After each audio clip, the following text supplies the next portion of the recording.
Good evening बच्चों, कैसे हैं आप सभी लोग। मैं आपका स्वागत कर रहा हूं हमारी इस क्लास में। तो भाई जैसा कि आप लोगों को पता था कि कल मैंने आप लोगों को बताया था कि यार हमारी जो मॉर्निंग में क्लासेस होने वाली हैं 9 to 11 वो हमारी क्या जाएंगी, यूट्यूब पर भी जाएंगी। तो जो आप सभी बच्चे हैं क्लास 10th के जिनको सुबह हमारी क्लासेस में आना है, तो यार अपने भाई बहनों, चाचा चाचियों, दोस्तों सभी को बुला लेना यार, ठीक है। बढ़िया से करेंगे, वन शॉट रिवीजन करेंगे, उसका ज़्यादा आप लोग उस चीज़ में नहीं घुसते हैं। क्यों? क्योंकि हमारा टॉपिक है, एक बार इस टॉपिक को आज हम कवर कर लेते हैं, फिर मैं आप लोगों को उसका विस्तार में एक थोड़ा सा जानकारी आप लोगों को दे दूंगा, साझा कर दूंगा आप लोगों के साथ। अब भैया जैसा कि आप लोग देख सकते हैं, हमारे जो टॉपिक है वो क्या है बेटा आज का। हमारा टॉपिक का नाम है जाति, धर्म और लैंगिक मसले। कि यार आज हम जाति के बारे में, धर्म और लैंगिक मसले यानी कि पुरुष और महिला का जो अनुपात है, जो समस्याएं सामने करनी पड़ती है, जिन समस्याओं का सामना हमें करना पड़ता है, उस चीज के बारे में पढ़ेंगे। अब जैसा कि अगर हम इस चित्र को देखें तो हम इस चित्र में क्या पाएंगे कि भाई देखो, आपको विभिन्न धर्मों के, जाति के और उसी के साथ साथ आप लोगों को लैंगिक रूप से भाई लड़के भी आपको दिख रहे हैं, बच्चियां भी आपको दिख रही हैं। तो यहां से हमें क्या देखने को मिल रहा है कि ये जो चित्र है एक रूप सा दिखा रहा है हमें, और इसके जरिए क्या दिखाना चाह रहा है कि अलग अलग जाति, धर्म, लैंगिक चीजें, सभी चीजों को एक साथ दिखाया हुआ है। अब आगे बढ़ते हैं हम अपनी क्लास की तरफ और हम क्या देखते हैं, हमारे 3 इंपॉर्टेंट पॉइंट्स। कि भाई पहला, आप लोगों को जितने इंपॉर्टेंट टॉपिक्स हैं वो हम आज की इस क्लास में कवर करवाएंगे। सेकंड, ज्यादा से ज्यादा आप लोगों को नॉलेज मिल सके वो हमारा एम होता है, और आप लोगों का फीडबैक हमारे लिए बहुत ज्यादा जरूरी है, ठीक है। ये 3 चीजों का आपको ध्यान रखना है। लेकिन बेटा उससे पहले मैं आप लोगों को बता दूं, क्योंकि हम लोग ये किस पर देख रहे हैं, यूट्यूब पे आप लोग ये देख रहे होंगे मेरे साथ, क्लास जुड़े हुए हैं मेरे साथ। अब आप लोगों को क्या करना है यार, इस वीडियो को प्लीज लाइक कर दो अभी और शेयर कर दो। मैं 10 तक उल्टी काउंटिंग कर रहा हूं, लेट्स सी क्या हम लोग 100 लाइक से ऊपर अभी जा सकते हैं या नहीं जा सकते हैं, ठीक है। स्टार्ट करते हैं। 10 10 9 8 7 6 5 4 3 2 1। कूल है। चलो भैया, तो हमने उल्टी काउंटिंग कर ली, देख लेंगे हम लोग बाद में कि यार आप लोग हमें कहां तक लेकर आए हैं, ठीक है। एक बार क्लास के बीच में करेंगे ऐसा, और फिर क्या करेंगे, क्लास के एंड में भी करेंगे। चलो चलते हैं अपने टॉपिक की तरफ। और बेटा आपको जो ये क्लासेस हैं कहां देखने को मिलेंगी, क्लास 9 10th हिंदी मीडियम का जो चैनल है, यहां पर अगर आप सर्च करेंगे तो आप लोगों को मिल जाएगा। सब्सक्राइब कर लीजिएगा, बेल आइकन दबा लीजिएगा, ताकि आपको कल मॉर्निंग की क्लासेस की भी नोटिफिकेशन मिल जाए। क्लियर है सभी को? चलो भैया शुरू करते हैं अपने आज के टॉपिक से। और आज का टॉपिक क्या है बेटा, श्रम का लैंगिक विभाजन। यानी कि श्रम, देखो भाई इसको आप तोड़ लेंगे 2 कैटेगरीज में, 2 कैटेगरीज में तोड़ लो इसको। श्रम और लैंगिक और विभाजन भी कर लो। यहां तीन शब्द दिए हुए हैं। अब इन तीनों शब्दों को हमें समझना होगा बेटा।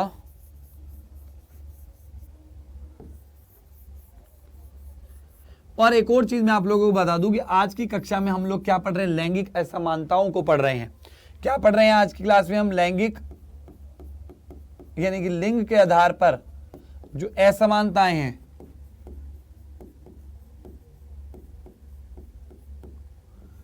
लैंगिक असमानताएं जो हैं वो आज की कक्षा में हम कर रहे हैं। और उसका पहला टॉपिक है कि भैया श्रम का लैंगिक विभाजन। यानी कि श्रम यानी कि क्या हो गया बेटा आप लोगों के लिए, मेहनत, परिश्रम। लैंगिक, लिंग क्या जाते हैं इसके अंदर आपके, पुरुष व महिला।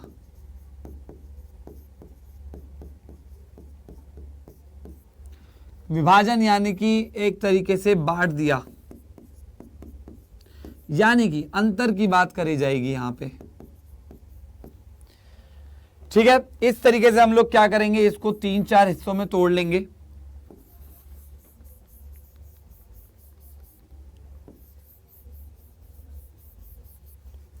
अब देखो भाई, श्रम, लैंगिक विभाजन, ये 3 पार्ट है। और हम क्या पढ़ रहे हैं, लैंगिक असमानताओं के बारे में पढ़ रहे हैं। यानी कि पुरुष और महिलाओं के बीच में क्या असमानताएं हमें समाज में देखने को मिलती हैं, ये चीज हम जानेंगे, ठीक है। अब मैंने तीनों शब्दों का मतलब आपको बता दिया। और मैं क्यों इस तरीके से बता रहा हूं, क्योंकि बच्चे यहाँ डाउट में पूछेंगे, बहुत ऐसे अजीब अजीब से क्वेश्चन आते हैं, बहुत ही मासूमियत भरे क्वेश्चन आते हैं कि सर लैंगिक का मतलब बता दो, कि सर विभाजन का मतलब क्या है, सर श्रम का मतलब क्या है, तो भैया मैंने आप लोगों को बता दिया ताकि डाउट ना रहे किसी का।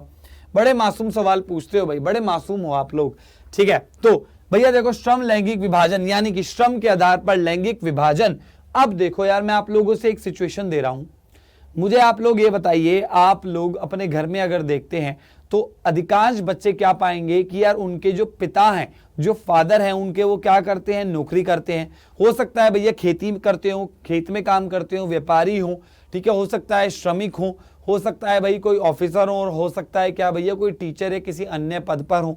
तो क्या देखने को मिल रहा है यहां पर, हमें एक चीज देखने को मिल रही है, सबसे इंपॉर्टेंट चीज जो है वो एक देखने को मिल रही है कि पिता प्रधान समाज देखने को मिल रहा है, यानी कि पितृ यानी कि पिता, यानी कि भैया पिता जो है, पुरुष जो है वो क्या कर रहा है, पुरुष प्रधान समाज, पिता बोल लो या पुरुष प्रधान समाज हमको यहां पर देखने को मिल रहा है। यानी कि आप लोगों के जो फादर हैं वो क्या कर रहे हैं, नौकरी करते हैं, पैसे कमा के लाते हैं। और अगर वहीं पे हम बात करें आप लोगों की माताश्री की, तो भैया सभी बच्चे बोलेंगे या अधिकांश बच्चे बोलेंगे कि सर हमारी जो मम्मियां हैं वो बाहर नहीं जाती हैं काम करने, वो घर का काम करती हैं, वो हाउस वाइफ हैं। ठीक है, क्लियर हो गया है सभी को। तो यहां से ही हम समझेंगे, यही तो है लैंगिक असमानताएं, यही तो है श्रम का लैंगिक विभाजन, कि भैया श्रम का जो लिंग के आधार पे विभाजन हो गया है, यानी कि पुरुष और महिलाओं के काम बढ़ चुके हैं, पुरुष और महिलाओं के क्या हो चुके हैं, रहन सहन का तरीका बदल गया है, उनको जो वेतन मिल रहा है उसका तरीका बदल चुका है। तो क्या देखने को मिलता है बेटा हमें कि श्रम के आधार पर, मेहनत के आधार पर, काम के आधार पर, मेहनत कह लो, काम कह लो,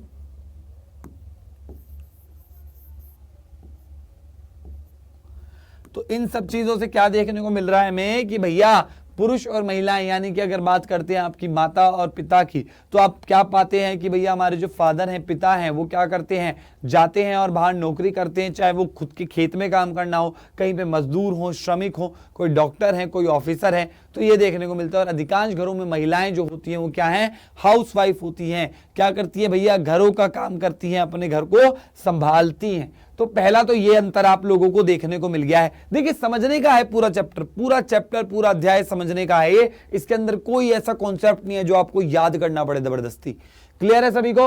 तो श्रम का लैंगिक विभाजन यही है, पहला उदाहरण मैंने आप लोगों को दे दिया है। अब दूसरे उदाहरण पर हम आते हैं, बात करते हैं आपके बड़े भाई बहनों की। तो आप क्या पा सकते हैं कि यार हो सकता है आप में से कई बच्चे ऐसे हों जिनकी बड़े भाई भी नौकरी कर रहे हैं और बड़ी बहनें भी नौकरी कर रही हैं। चलिए माता जी का नहीं गिन रहे हैं हम आपकी बड़ी बहनों का गिन रहे हैं। तो क्या देखने को मिलता है आप लोगों को कि मैक्सिमम केसेस में, अधिकांश जगहों पर आप ये पाते हैं कि जो आपके बड़े भाई हैं उनको जो वेतन मिल रहा है वो मान लीजिए मिल रहा है 50,000 रुपए, वहीं पर आपकी बहन को मिल रहा है 30,000 रुपए, जबकि इन दोनों की जो क्वालिफिकेशन है, इन दोनों के पास जो डिग्री है वो क्या है, एक समान है। लेकिन फिर भी क्या देखने को मिलता है कि लड़के को ज्यादा वेतन दिया जा रहा है और लड़कियों को कम वेतन दिया जा रहा है। तो यही आपका क्या है, दूसरा विभाजन हो गया है लिंग के आधार पर कि भैया इनको जो वेतन मिलता है वो क्या है, वेतन असमान है। यानी कि पुरुष और महिला की बात करते हैं तो इनको जो सैलरी मिलती है, इनको जो वेतन मिलता है वो एक समान नहीं होता है। जबकि अगर उनकी स्किल्स एक जैसी है, उनका कैलिबर एक जैसा है, उनमें क्षमता एक जैसी है, तो उनको वेतन भी एक समान मिलना चाहिए। ठीक है, लेकिन ये जो चीज है हम पाते हैं कि यार हमारे समाज में ये जो एक बुरी चीज देखने को हमें मिलती है। क्लियर है सभी को। तो भैया देख लो, पिता प्रधान समाज, पुरुष और वेतन असमान। ठीक है, तो ये चीज हमें देखने को मिल जाती है इसके अंदर। अब देखो हमने दो उदाहरण ले लिए, तीसरा उदाहरण पर आते हैं, या चलिए अभी यहां तक देख लेते हैं। तीसरे उदाहरण को समझने के लिए हम एक और उदाहरण ले लेते हैं कि आप क्या पाएंगे कि इनके कामों में भी अंतर होता है। अगर आप देखेंगे तो जो काम करने के लिए जो लोग रखते हैं लोग अपने घरों में, तो उसमें क्या होंगे, ज्यादातर महिलाएं होती हैं। ठीक है, और क्या होता है, उनको वेतन भी ज्यादा नहीं दिया जाता। और उसी तरीके से अगर हम पाते हैं कि भैया मान लीजिए कोई खेत है, ठीक है, कोई पुरुष है अपने खेत में काम करता है और वो क्या करता है, वहां से उसकी आय अर्जित होती है, लेकिन जब उसको सहायता चाहिए होती है तो अपने घर की जो औरतें होती हैं, जो लड़कियां होती हैं, महिलाएं जो होती हैं, उनकी सहायता भी वो लोग खेती बाड़ी के समय ले लेते हैं। क्यों? क्योंकि भैया इतना पैसा उनके पास होता नहीं है कि श्रमिक रखें, तो वो अपने परिवार की सहायता ले लेते हैं, लेकिन उसके बदले उनके परिवार को क्या है, उन महिलाओं को क्या है, अलग से वेतन नहीं मिलता है। तो बेटा ये जितनी भी मैंने आप लोगों को चीजें बताई हैं, ये सभी क्या होती है, लैंगिक असमानताएं होती हैं, यानी कि लिंग के आधार पर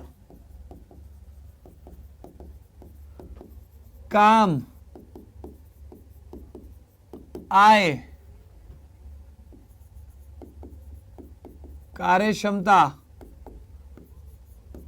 में अंतर, ठीक है, में असमानता या में अंतर, ये चीज हम देखने को हमें मिलती है। जल्दी से एक बार इसको नोट करेंगे, फिर हम आगे बढ़ते हैं। फटाफट से सभी बच्चे इसको नोट कर लेंगे बेटा।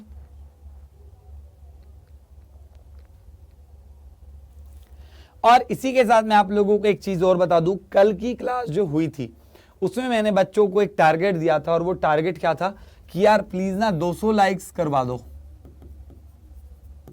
200 लाइक्स का टारगेट दिया था। And thank you so much बच्चों कि आप लोगों की वजह से क्लास जब तक खत्म हुई उससे पहले हमारे 200 लाइक्स हो चुके थे। तो यार थैंक यू सो मच उसके लिए। अब मैं आप लोगों को क्या करते हैं, थोड़ा सा टारगेट बढ़ाते हैं। बच्चे बोल रहे हैं कि भैया आशीष भैया सुनिए, आशीष बाबा भी नाम रख दिया है कई बच्चों ने मेरा। क्या रख दिया है? आशीष बाबा। क्यों? क्योंकि मैं करता हूं भविष्यवाणी। है भाई, ऐसा ही है। तो यार देख लो भैया 200 लाइक्स का हमने टारगेट रखा था, तो यार अब 200 लाइक्स का टारगेट तो अचीव हो जाएगा। एक काम करते हैं, टारगेट को थोड़ा बढ़ाते हैं। बढ़ाया जाए कि ना बढ़ाया जाए? भैया बताओ, बढ़ाएं या ना बढ़ाएं टारगेट को? यार इतने अच्छे तरीके से आप लोगों को बता दिया श्रम का लैंगिक विभाजन, कि श्रम, लैंगिक और विभाजन 3 अलग शब्द, मेहनत, काम, लिंग, पुरुष व महिलाएं बांट दिया गया है, अंतर कर दिया गया है। यहाँ पर लैंगिक असमानता का भी आप लोगों को लिख दिया है, और यहाँ पर आप लोगों को 2 पॉइंट भी बता दिए कि पिता प्रधान समाज है, पुरुष प्रधान समाज है, और वेतन असमान है। तो ये आप लोगों के लैंगिक का श्रम का लैंगिक विभाजन यहाँ पर हो जाता है आप लोगों का।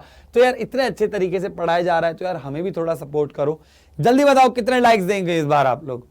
एक बच्चा बोल रहा है सर 1000 लाइक्स। ओहो नहीं बेटा, 1000 तो शायद ज्यादा हो जाएंगे। ठीक है, पॉसिबल है, लेकिन तभी जब आप लोग हमें क्या करेंगे, आप लोग मुझे सपोर्ट करेंगे। क्यों? हमारी इस वीडियो को ज्यादा से ज्यादा लोगों तक पहुंचाने में, तभी 1000 लाइक्स का पॉसिबल है। तो चलो यार इतनी ज्यादा उम्मीद नहीं रखते हैं, लालच बुरी बला है कि नहीं? लालच बुरी बला है। तो हम क्या करते हैं, चलो यार 400 लाइक का कर देते हैं। कितने का? 400 लाइक का कर देते हैं। 300 लाइक का करें? बच्चे बोल रहे सर 400 कर दो, आई थिंक हो जाएगा। चलो भैया, तो 400 लाइक्स का टारगेट है यार आप लोगों के पास। लेट्स सी कि यार आप लोग ये काम कर सकते हो या नहीं कर सकते हो। ठीक है, आप लोग ये काम कर सकते हो या नहीं कर सकते हो। क्लास जब एंड होगी तब एक बार मैं काउंट डाउन करूंगा और ये देखूंगा कि भैया 400 लाइक तक पहुंचे भी हैं, नहीं पहुंचे हैं। या बच्चे कमेंट्स में ऐसे ही बोल रहे हैं कि सर 400 लाइक कर देंगे, करवा दो। ठीक है, नाक नहीं कटवानी है भैया मेरी, ध्यान रखना है, समझ गए? चलो भैया, तो श्रम का लैंगिक विभाजन मैंने आप लोगों को बता दिया है। क्लियर है कि नहीं है? दोबारा से बता दूंगा बेटा, कोई दिक्कत नहीं है। एक बार आगे चल देते हैं, वापस से आएंगे, दोबारा से एग्जांपल लेते चलते हुए चलेंगे, कवर कर लेंगे। घबराने का नहीं है अपने साथ। ठीक है, घबराने का नहीं है। अब देखो, नारीवादी आंदोलन क्या देखने को मिल रहा है भैया? नारीवादी आंदोलन। अब नारीवादी आंदोलन क्या होता है, इसकी परिभाषा मैं यहां पर लिखने वाला हूं, तो सभी बच्चे साथ साथ नोट करेंगे। नारीवादी आंदोलन होता है बेटा जब समाज में हो रहे अन्याय व फैल रही असमानता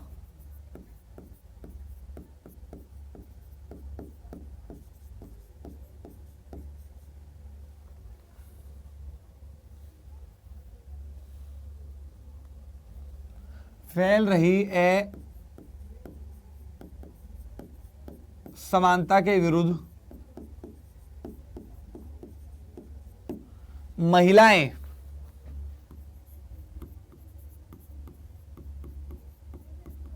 आवाज उठाती हैं,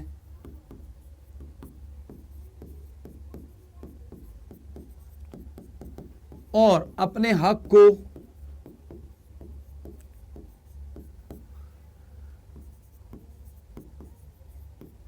प्राप्त करने का प्रयत्न करती हैं।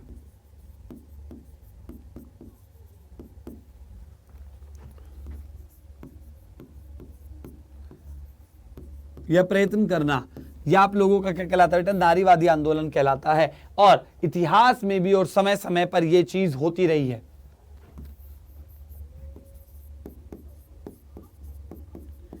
इतिहास में या कह लो समय समय पर विश्व में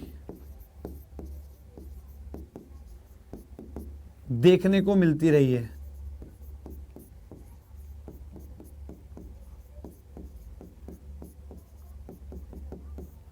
क्या है? समाज में या इतिहास में समय समय पर विश्व में हमको नारीवादी आंदोलन अलग अलग जगह पर देखने को मिलते हैं। फिर चाहे वो भैया रूसी क्रांति हो कि भैया उन्होंने कोशिश करी उस चीज को पाने की, उस चीज को अपने अधिकारों को जीतने की कोशिश करी, फ्रांसीसी क्रांति हो, ठीक है, या फिर भारत में अधिकार हो, अमेरिका में अधिकार हो, तो भैया जहां जहां पर महिलाओं को दबाया गया है वहां वहां पर क्या हुआ है? कुछ समय के स्ट्रगल के बाद, कुछ समय तक ये सब झेलने के बाद महिलाएं जो हैं, जो हमारी स्त्रियां हैं, नारियां जो हैं, उन्होंने क्या करा है? अपनी आवाज को बुलंद किया है और क्या करने की कोशिश करी है? अपने हकों की, या जो उनका अधिकार है, जो उनका हक है, जो उनको मिलना चाहिए था, लेकिन पुरुष प्रधान समाज या फिर भैया संपत्तिधारी लोगों के कारण या उनके पास जो पावर थी उनके कारण उनको नहीं मिल पा रहा था, तो भैया नारीवादी आंदोलन चलाया गया और क्या करा गया? अपने हकों की लड़ाई इन्होंने लड़ी और विजय प्राप्त करी। क्या करी भैया? विजय प्राप्त करी। क्लियर है सभी को? सभी बच्चों को ये चीज क्लियर हो गई है या भैया कोई डाउट है? अब देखो, नारीवादी आंदोलन भारत की अगर मैं बात करूं तो भारत में कई जगह देखने को मिला है। पहला, साक्षरता दर, एक एक करके समझेंगे। साक्षरता दर, कन्या भ्रूण हत्या,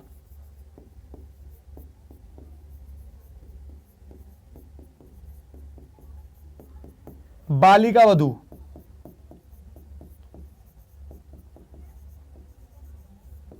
बच्चे बोलेंगे सर बालिका वधू सीरियल की बात कर रहे हो क्या आप? अरे बेटा सीरियल वीरियल मत देखा करो, ठीक है? सीरियल बेकार चीज होती है, सीरियल मत देखा करो यार, अच्छी चीज देखो। नेशनल ज्योग्राफिक देख लो, डिस्कवरी देख लो, एक हिस्ट्री चैनल आता है आप लोगों का, इंग्लिश में आता है बेटा पर वो, तो अगर हिंदी में अवेलेबल हो आपके यहाँ पे तो हिंदी में देख लो, ठीक है? तो साक्षरता दर भारत की अगर मैं बात करूं तो साक्षरता दर, कन्या भ्रूण हत्या, बालिका वधू, तो ये कुछ प्रथाएं थी या ये कुछ तीन चीजें हैं जिसके अंदर हमें देखने को मिलता है कि जो नारीवादी आंदोलन है उन्होंने बहुत ही ज्यादा सपोर्ट किया है और सरकार ने भी क्या करा है? इसका भरपूर वो करा है। देखो सरकार ने इन तीनों में सहयोग, किसका?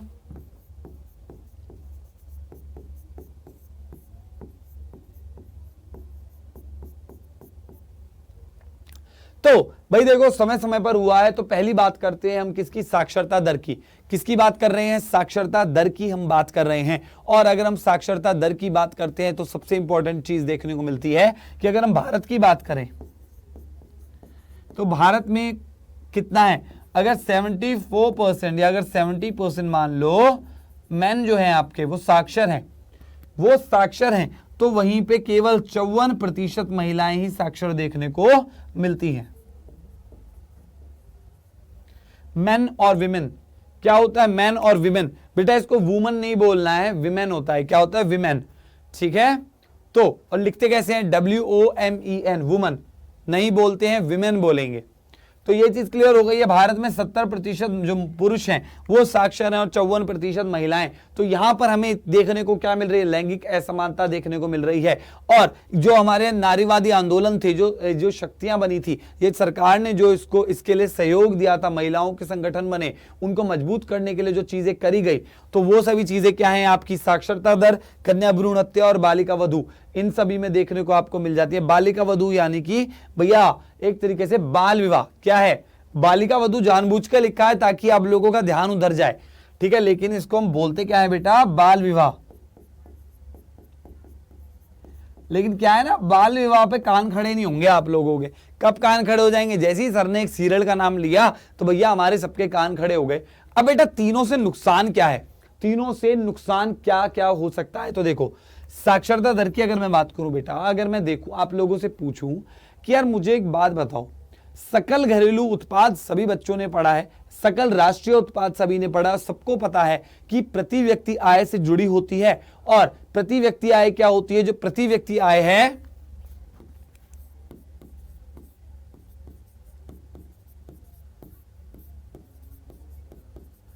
प्रति व्यक्ति आय क्या है बेटा? डायरेक्टली,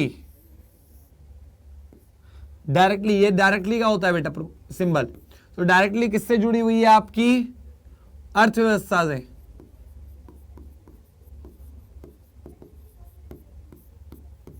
अब देखो भाई, प्रति व्यक्ति आय बढ़ेगी, अर्थव्यवस्था बढ़ेगी, प्रति व्यक्ति आय घटेगी, अर्थव्यवस्था घटेगी। क्लियर हुआ? ये बढ़ेगी तो ये बढ़ेगी, ये घटेगी तो ये घटेगी। अब मान लो साक्षरता दर की अगर हम बात करते हैं तो पुरुष और महिलाएं दो इसके अंदर कैटेगराइज होते हैं चीजें।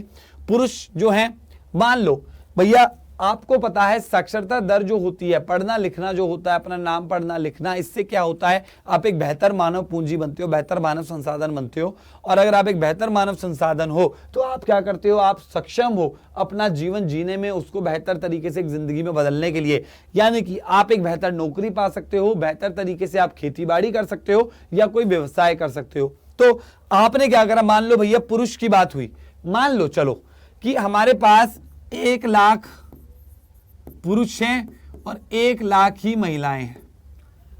हमने मान लिया लिंग अनुपात बराबर है। अब देखना 1 लाख में से, या आगे आप लोगों को यहां बता देता हूं भाई, देख लो, दोबारा कर देते हैं एक बार ये चीज। प्रति व्यक्ति आय, इसको समझना होगा बेटा। प्रति व्यक्ति आय डायरेक्टली प्रोपोर्शनल है अर्थव्यवस्था से।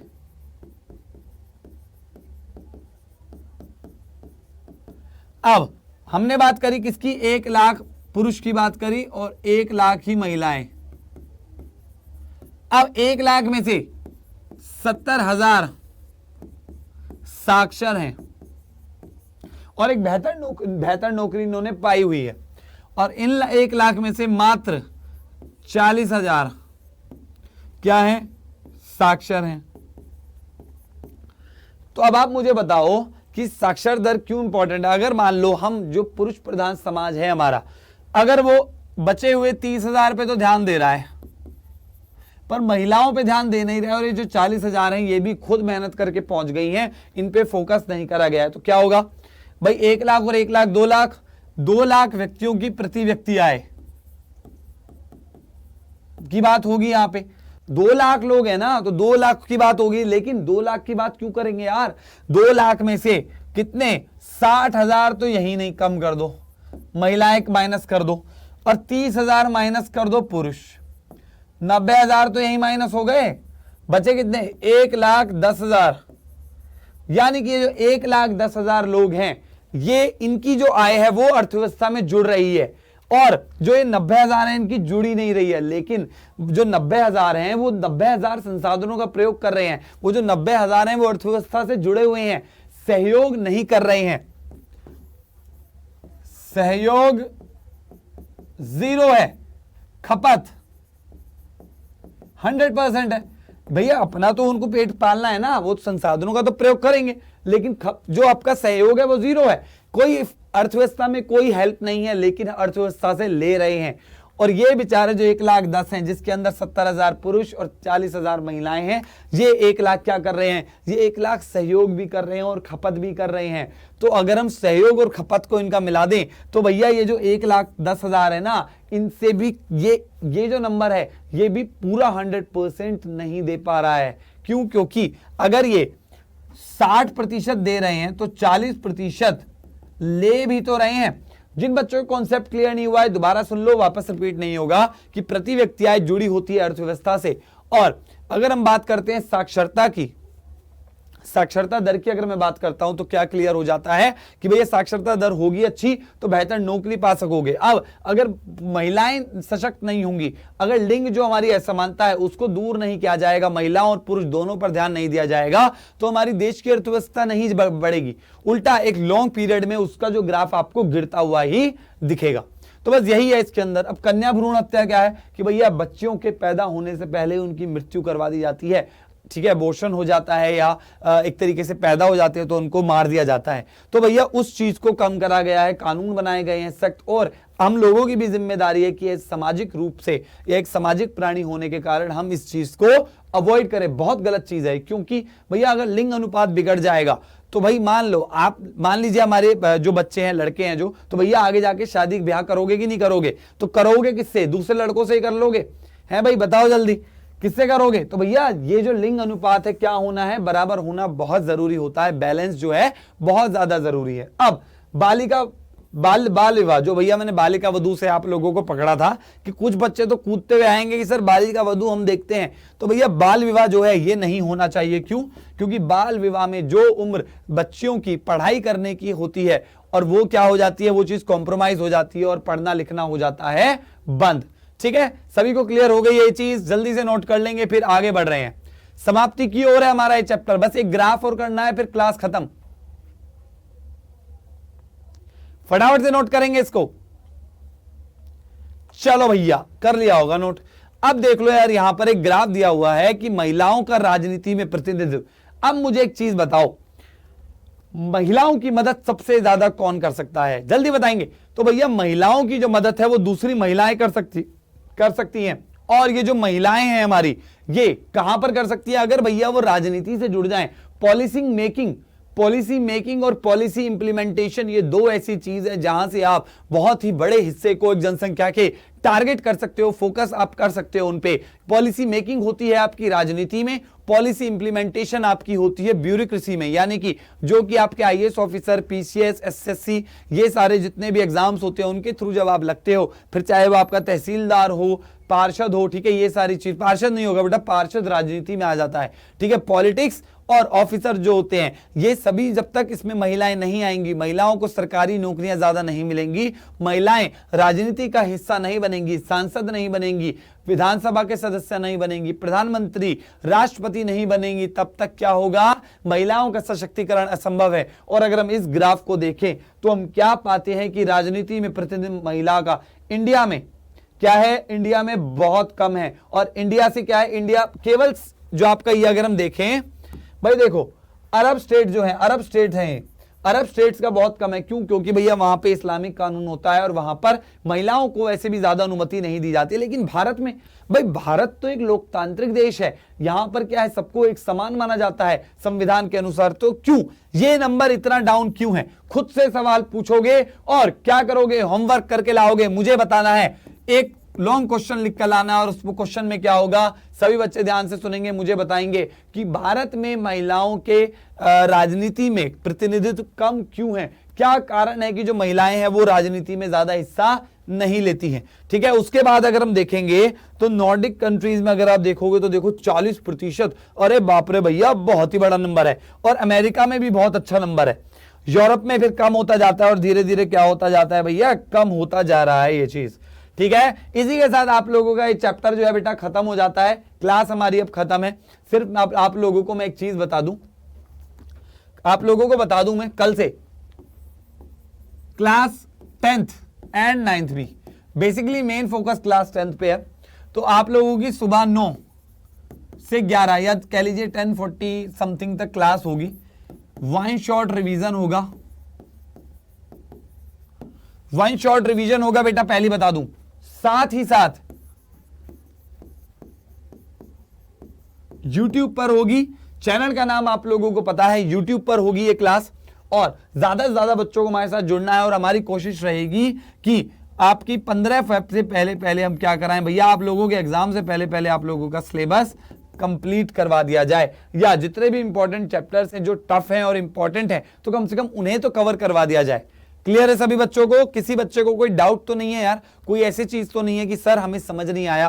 तो ठीक है भैया, क्या कर सकते हैं, दोबारा क्लास को देख सकते हैं, कोई दिक्कत नहीं है। अब एक काम आप लोगों को जरूर करना है, और वो काम क्या होगा कि यार अब करते हैं वो लाइक वाला काम, कि लाइक कर दो इस वीडियो को, शेयर कर दो यार इस वीडियो को। यार इतनी मेहनत आप लोगों के लिए हम करते हैं, इतने अच्छे अच्छे शॉर्ट में कॉन्सेप्ट प्रिपेयर करके लाते हैं, और हमें लाइक और शेयर नहीं मिलते। और लाइक कितने आने चाहिए? टारगेट है हम लोगों का कि भैया करीब 300 से 400 लाइक्स के बीच में आ जाए, जैसा कि हमने कल की क्लास में किया था। और आप लोगों ने क्या है, वो क्लास खत्म होने तक 200 लाइक्स पार कर दिए थे। तो उसी तरीके से भैया 400 लाइक्स का इस बार टारगेट बना लेते हैं। तो बच्चों को ज्यादा से ज्यादा भेजो। क्या करना है कि भैया आशीष भैया खड़े हैं, और क्या करना है, उनकी क्लास को लाइक देने चाहिए ज्यादा से ज्यादा। क्यों? क्योंकि आप लोगों को बहुत अच्छे अच्छे कॉन्सेप्ट यहां पर पढ़ने को मिल रहे हैं। ठीक है, तो एक बार 10 तक काउंट कर लेते हैं। जो बच्चे इन्होंने लाइक नहीं किया है वो लाइक कर देंगे एक बार, और फिर हम क्या करेंगे, अपनी क्लास को एंड करेंगे और आप लोगों से कल मुलाकात करेंगे। तो भैया काउंटिंग कर रहा हूं मैं उल्टी, 10, 9, 8, 7, 6, 5, 4, 3, 2 and 1। और इसी के साथ हम क्या कर रहे हैं बेटा, लाइक देख लेंगे आप लोगों ने करा भी है, हमारी क्लास को पसंद किया है या नहीं किया है, फीडबैक जरूर दे दीजिएगा। और अब आप लोगों से मैं विदा लेता हूं, अब आपसे मुलाकात होगी अगली क्लास में। तब तक के लिए क्या करना है, अच्छे से पढ़ना है, अपना ध्यान रखना है, कोविड से बच के रहना है, ठीक है, और बीमार नहीं पड़ना है। बीमार पड़ जाओगे तो प्रिपेयर नहीं हो पाओगे। और यार कल सुबह 9 बजे सही मुझसे मिल जाना, क्योंकि क्या होगा, बहुत ही इंपॉर्टेंट आप लोगों के लिए बेटा क्लास होने वाली है। वन शॉट रिवीजन होगा, और कई चैप्टर ऐसे भी होंगे जो एक एक क्लास में हम 2-2 चैप्टर रिवाइज करेंगे। एक एक क्लास में 2-2 चैप्टर भी रिवाइज हम कर सकते हैं। तो चैप्टर के ऊपर होगा, चैप्टर छोटा या बड़ा है, तो भैया टिके रहना। मैं पहले ही बता दूं आप लोगों को, बाद में नहीं कहना है कि सर हमने वो क्लास नहीं देखी, हम आए नहीं थे, हम एब्सेंट थे, हमारा नेट खत्म हो गया था, हमारी ये दिक्कत हो गई। तो नेट बचा के रखो, क्लास में रेगुलर आओ, और मिस मत कर देना यार, दोबारा वो चीज रिपीट नहीं होगी। मैं सच बता रहा हूं, रिपीट नहीं करवाई जाएगी। हमारे पास टाइम अब नहीं बचा है आप लोगों के एग्जाम में। सेकेंड चीज एक और आप लोगों को मैं बता दूं कि जो ये क्लासेस आपकी होंगी लाइव होंगी, बट आप लोगों के साथ मैं ज्यादा इंटरेक्ट नहीं करने वाला हूं। पहले ही बता दूं कि बच्चे कहीं चिढ़ जाएं, कर देंगे भाई आप हमसे इंटरेक्ट नहीं करोगे। शुरू के 2 से 3 मिनट 4 मिनट आप लोगों के लिए है मेरे, आप लोगों से बात करूंगा, पूछूंगा भैया क्या चल रहा है, कैसा है सब। लेकिन उसके बाद आप लोगों से कोई बात नहीं की जाएगी। क्यों नहीं की जाएगी? क्योंकि भैया वन शॉट रिवीजन है, टाइम हमारे पास है नहीं, हमें कम टाइम में ज्यादा से ज्यादा चैप्टर कवर करने हैं। ठीक है, क्लियर है सभी बच्चों को? ये चीज कोई डाउट होना नहीं चाहिए यार इसके रिगार्डिंग। तो अब मौज करो, जाके अपना क्लासेस वगैरह बाकी लो, रेस्ट करो, खाओ पियो बढ़िया। फिर मुलाकात होगी आप लोगों से अगली क्लास में। Thank you.